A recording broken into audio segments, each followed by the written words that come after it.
આ વખતે ઘણા બધા લોકોને એવી જાણવાની ઈચ્છા છે કે કોને કોને મંત્રી પદ મળી શકે છે। નમસ્કાર દર્શક મિત્રો, આખરે નક્કી થઈ ગયું છે કે એનડીએની સરકાર બનવાની છે અને પ્રધાનમંત્રી નરેન્દ્ર મોદી શપથ લેવાના છે એ વાત નક્કી થઈ ગઈ છે। અને આવતીકાલે 9 તારીખે એટલે રવિવારે પ્રધાનમંત્રી નરેન્દ્ર મોદી એમના મંત્રીમંડળની સાથે શપથ લેશે। તો એના વિશે હું તમારી સાથે વાત કરીશ। મારું નામ રાજેશ શાહ છે અને તમે જોઈ રહ્યા છો ખબર છે.com। દર્શક મિત્રો, આવતીકાલે લગભગ 7:45 વાગે રાષ્ટ્રપતિ ભવનમાં પ્રધાનમંત્રી નરેન્દ્ર મોદી શપથ લેવાના છે, ત્રીજી વખત સરકાર બનાવશે। આ વખતે ઘણા બધા લોકોને એવી જાણવાની ઈચ્છા છે કે કોને કોને મંત્રી પદ મળી શકે છે।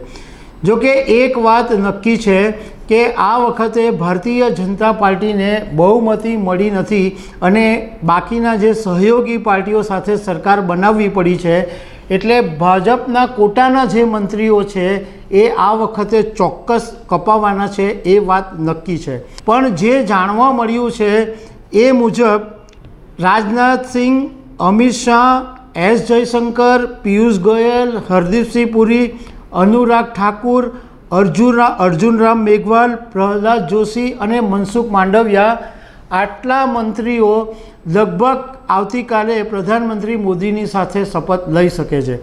આ જે બધા મંત્રીઓ છે એ પ્રધાનમંત્રી નરેન્દ્ર મોદીના એકદમ વિશ્વાસુ મંત્રીઓ છે અને એમણે એવા કામ કરીને પણ બતાવેલા છે, એટલે એમના રિપીટ થવાની પૂરેપૂરી શક્યતા હોવાનું જાણવા મળ્યું છે।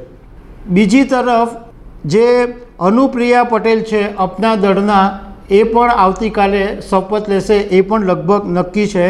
એ ઉપરાંત એલજેપી પાર્ટીના ચિરાગ પાસવાન અને બિહારની HAM પાર્ટીના જીતેન માંઝી પણ પ્રધાનમંત્રી નરેન્દ્ર મોદી સાથે શપથ લેશે એવું માનવામાં આવી રહ્યું છે।